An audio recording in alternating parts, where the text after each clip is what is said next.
Rebecca is with us in Boise, Idaho. Hi, Rebecca. How are you? Good, Dave. How are you? Better than I deserve. What's up? Well, I'm just wondering about what your advice would be on how to balance helping family financially and taking care of yourself financially. So I'll just briefly describe our situation. My husband and I have been married for almost a year. We have no debt, and I'm about to start school next month, and we have a goal to purchase a home next spring or summer. So we're doing great, no complaints there. However, my mother-in-law is recovering from cancer, and since she had no health insurance, they've got quite a few $1,000s of debt now due to the medical bills. She's probably not going to be able to go back to work. And my father-in-law is 68. He's partially blind, drawing from his Social Security already, and still works a little bit part-time, but it's barely enough to support them. They're renting. They have no retirement savings. And they have all these medical bills now. Their income's about to go down. So I'm concerned about their situation, their future. We try to send them money periodically to help them out, but to reach our goals like school and a house, like I said, we can't keep helping them to the same extent. So I've been told that the best way to help others. What's your household income? Collectively right now, it's about 52. Oh, okay. And, well, here's the rule. You can only help others to the extent you're strong enough to do it. And so if they need $1 million to pay off their medical bills, they don't. But if they did, you can't help them. You don't have the money. Right? And so at what point do you not have the money? As desperate and dire as their situation is, at what point do you just not have the money? You don't have $1 million. Even if you wanted to, you couldn't pay $1 million to help them. So how much in medical bills do they have? Do you know? About $15,000. Okay. And you guys make $50,000. And how much money have you been sending them? We usually send them just a couple hundred a month. However, when I'm going to start school, I'll be working part-time, so our income will go down by about $10,000 a year. So that'll change here soon. Yeah, okay. And so you're going to be very, very tight to be able to even do that. Right. So basically the question comes down to prioritizing. And, you know, I've been told that as well, that the best way to help others is to set yourself up well first. But from a Christian perspective, it almost seems selfish, and I feel like I can't ignore my family's immediate needs. Why is it? Stop. Why is it selfish from a Christian perspective to take care of your own family? Because we're set up well enough right now that we don't have to buy a house in a year. That's our goal. We could put that on hold and still help them in the near future instead of ignoring their immediate need and helping them later. There's not a biblical mandate for you to do that, though. So I'm not going to take a Christian guilt trip on this. The Bible says clearly, take care of your own household first, or you're worse than an unbeliever. That's pretty strong.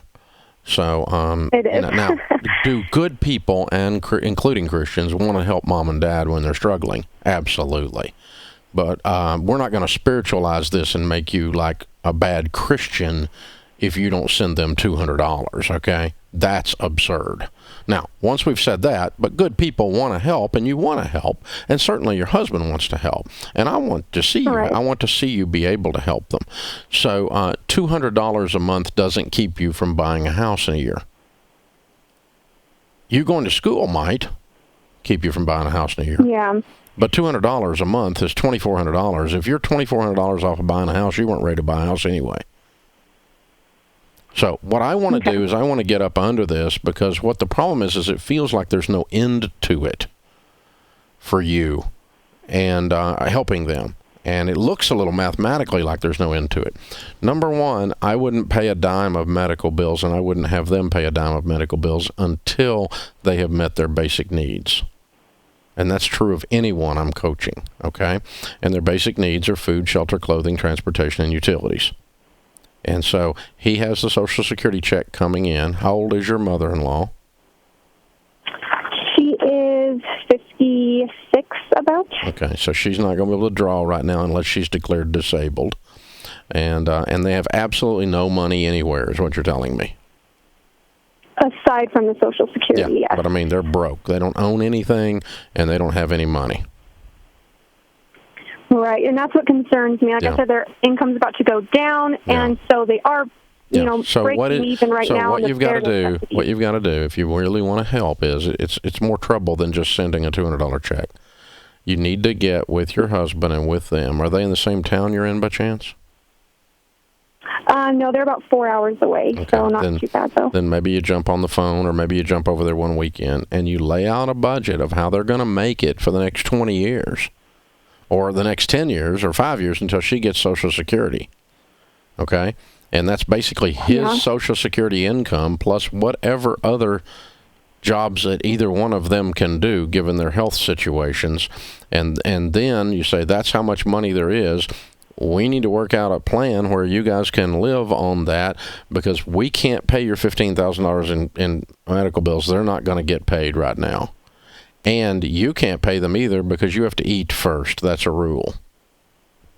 And so if he has $3,000 a month coming in and in Social Security, and they need $3,200 a month to exist, that's $200 I'm probably coming up with if it delays something in your life. Yeah, I'm probably going to do that. Okay? Okay. But if they need $10,000 to exist and you're giving them $200, that's throwing good money after bad. You haven't really solved their problem. So I want you to get up under this and make sure that what you're doing actually causes them to be sustainable mathematically. And your husband is in this too. And he needs to lead the discussion, not you, because you're going to end up being the evil, greedy daughter-in-law if you're not careful here.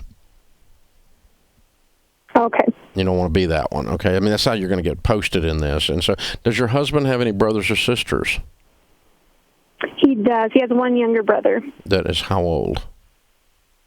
He's 17. He's about to turn 18. Good gracious. So he's living with them.